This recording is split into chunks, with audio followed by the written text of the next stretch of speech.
So, we continue our discussion on color interpolation. In the last lecture, I have discussed three particular techniques of interpolation. One is bilinear technique, then averaging of red and blue hue, and then Laplacian correction of H correlated technique, which in acronyms are shown here ARBH, LCAC for these two, and the bilinear is BI. Now, here I have shown a few examples of demosaic patterns. Just to explain how this algorithm has been applied, what we did from the original colored image, we have extracted the CFA image using the Bayer pattern as I have described. So, it is a simulated color filter array from the original image. So, you can compare, and then you carried out interpolation, say you apply bilinear interpolations, then you observe this particular result, and this is average of red, blue and hue, and this is Laplacian corrected H correlated techniques LCAC. So, you can see that visually they look almost similar, though in the close examination you may find there are some color artifacts and blurriness in some cases, and there is a measure by which this quality of this techniques could be evaluated.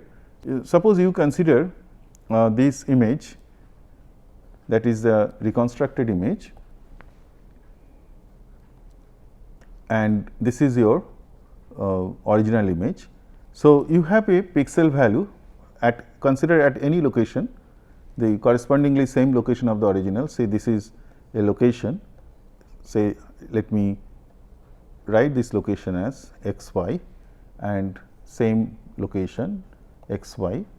This image, let me consider this image has three component. So, this is reconstructed image. So, we have IR, IG, IB. So, these are the three color components, and this is the original color image of this component. So, what we can consider, we find out the corresponding error between these color channels. So, for the red we will be doing say IR x y minus IR estimate x y. So, if I perform the square of that error, that would give me the red components error, and overall red components error would be if I sum over all the x and y values, that is for red. Okay, that is the error of the red, and you compute this error for all the channels, for even blue and for green, and all these channel, if I take the average, which means that if there are n samples, I should compute it. Let me use this rubber to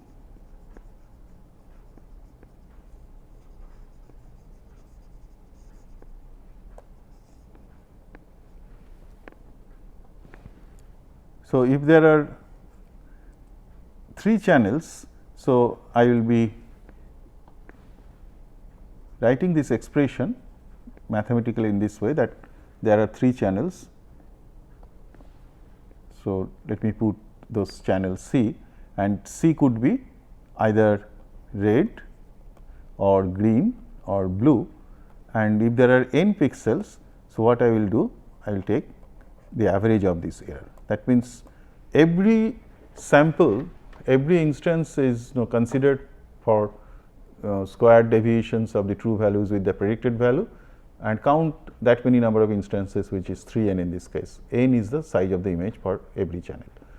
So, this is the error, and when we define a peak signal to noise ratio, what we do, we perform this value.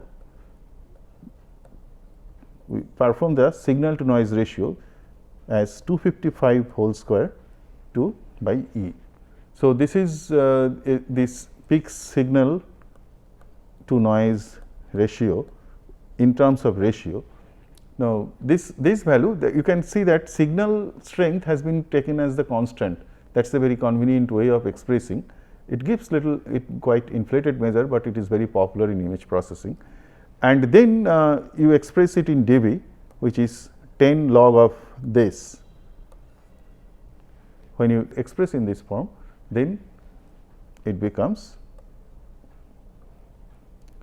so you can see that, which means that I have to take root mean square error. Sometimes it is written as 20 log 255 by root e, that is. So, this is the PSNR value and you can compute this PSNR value. It is not shown here in my slides, and we can find that actually LCEC will give you the highest PSNR, and which shows that this LCEC technique is better than the other techniques in terms of PSNR.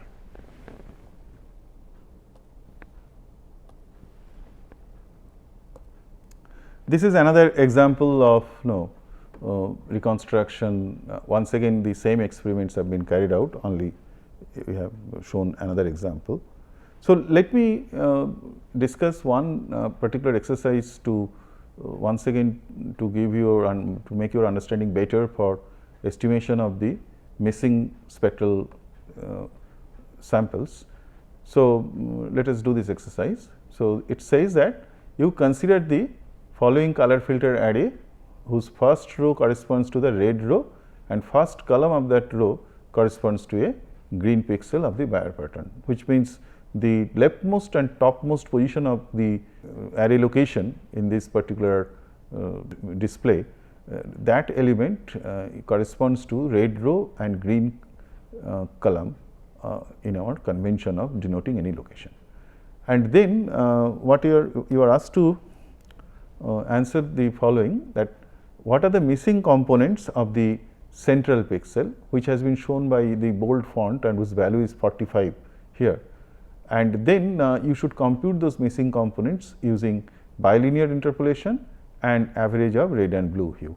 So, these are the two parts of this exercise. So, this is the central pixel as I mentioned. So, first let us consider what are the missing components of the central pixel. Now, in this particular diagram, I have just displayed the corresponding pixel types, or which spectral samples are available in the locations, corresponding locations of the pixel. As we have seen, the first row we have the red row and green column. So, which means the pixel value available at that location is green, and then alternately or periodically in that row in an interleaved fashion green red in that way the pixel samples are available. So, if I follow those Bayer pattern, then the central pixel we can see, which we have highlighted, that is also a green column pixel, and it is also in the red row. So, anyway, since the column, the type of column there it is green, so we consider that is only the green value is available. So, the missing components in those cases would be red and blue. So, this is the central pixel and missing components are red and blue. Now, we have to compute the missing components red and blue. So, you can see we have to apply the bilinear interpolation techniques. We will be using bilinear interpolation. So, here I am showing part of this array, the pixel samples which are used for our computation, and by the color I am showing those samples also. The red is shown in red color and blue is shown in blue color. So, for missing samples of red, you have to take average of 45 and 48, and for blue you have to take average of 25 and 27. So, that is what you need to do to get red and blue for the bilinear interpolation technique. Now, let us consider the other technique, that is averaging of red and blue hue. Here once again I am showing those patterns, showing the highlighting those pixel values which are required for computing the corresponding red and blue interpolations. But we need to compute the hue in those locations also. That means, in this location you need to compute the red hue, which means I should also try to know what is the value of estimated green here. Similarly, what is the value of estimated green here. So, I should know green value before computing hues. That is what we require. And for estimated green, once again you apply the same bilinear interpolation technique. So, the step would be, first I will estimate these green values and then I will be applying the averaging of red and blue hues steps. So, computing missing G values in respective B and R pixels. So, for B pixels these values are computed, and for bottom neighbor also these values are B pixels this is computed. The top neighbor it is 44.25 and bottom is 46.25, and red also is computed using left neighbor and right neighbor of it's corresponding left and right neighbors. So, just to show you what are those values.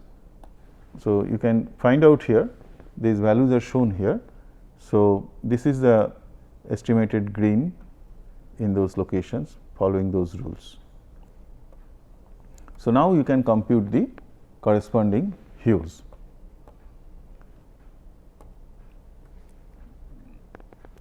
So, you can compute average of hues and multiply with green value.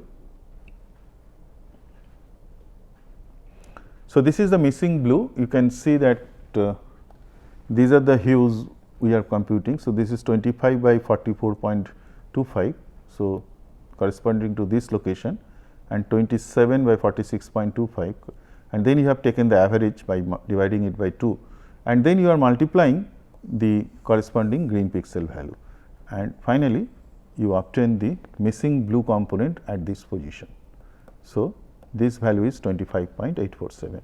In the same way, you perform red by considering these two neighbors. That value is coming as 47. So, in this way you can get this result.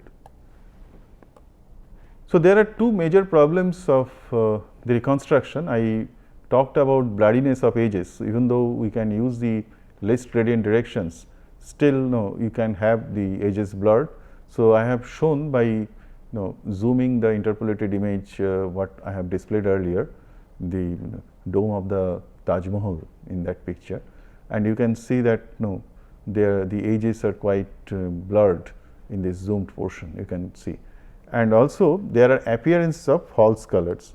So, particularly it is severe when you have a very high transitions of the fence here, very high frequency transitions, and the color is white. Since the color is white, all red and red, green, blue, they are to be estimated very accurately representing white. Even a slight change in those estimations, slight error will cause appearance of different kinds of colors. So, this is called the false color artifacts, and those artifacts are quite visible when you have this kind of images, and this particular image is known for showing these artifacts, and this image is also heavily used for testing algorithms for evaluating their quality of interpolation, quality of results. So, these are the two particular concerns, but the thing is that for removing blurriness there are different filtering techniques and there are different other post processing techniques which I am not going to discuss, which is which requires a bit more complex concepts to be discussed. But whereas for removing false color, I can describe a very simple technique and effective technique, that is by using the median filtering. But what you are doing in this case, you are performing median filtering in a different color space. You are separating out the luminance and chroma components. You could have done in other color spaces also, where you could have separated out, but I have used the U and V. It is U and V is nothing but modified complementary blue and complementary red of YCVCR transformation, so which is linear transformation. And there you perform median filter in each component, and after that you project back to, then you again transform it back to RGB. And interesting is that since you are doing filtering, some of the true pixel values are also getting modified. So, you should project those true samples in those locations. That is another thing you should do, and that is how you get the output of the image. So, if you perform this operation, I can show you the effect here. So, you can see that this was the original reconstruction image, reconstructed image using this technique LCEC, which we have discussed.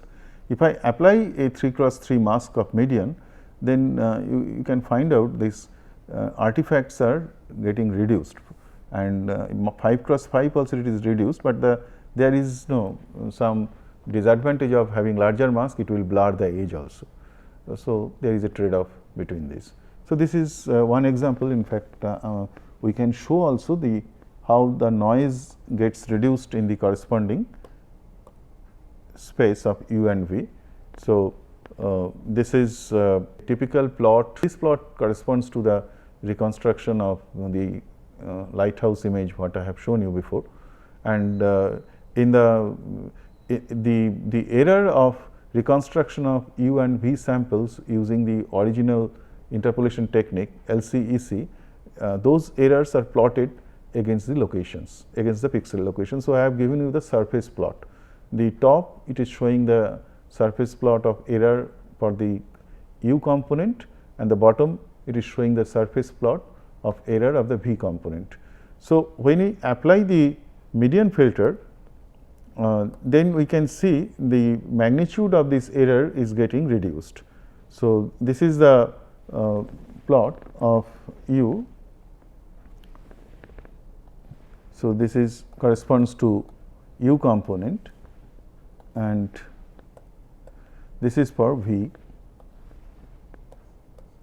You can see that it's significantly reduced. This part, if I observe, and this part, it is significantly reduced. Even this part, it is significantly reduced. For U component, it is not so prominent. Still, it is reduced, and there is a remarkable improvement of PSNR value, which I am not reporting here. So, around 3 to 4 dB improvement, those are reported.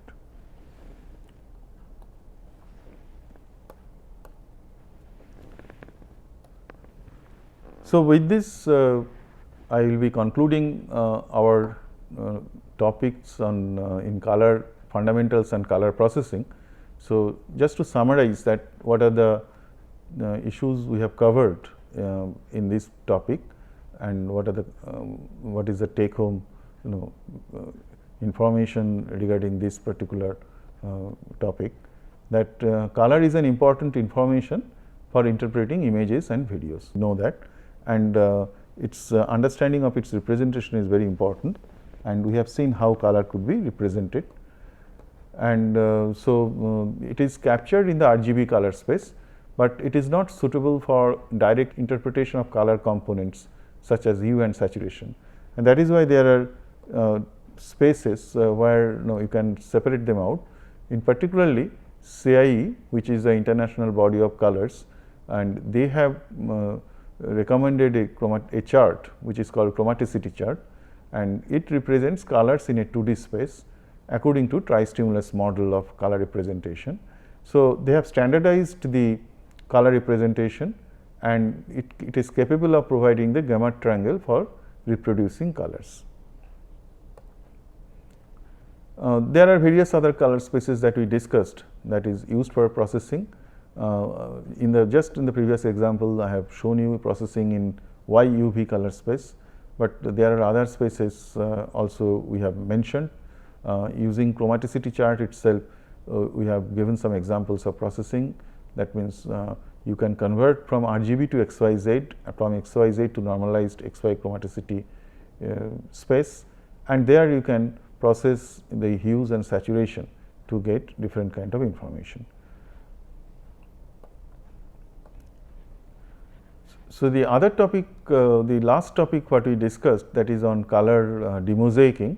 So, this is required when color images are captured using a color filter array, and mostly in present day widely used all the digital cameras which are not expensive to that extent, there it follows this principle of imaging, and there is an interpolation process inbuilt with that system itself.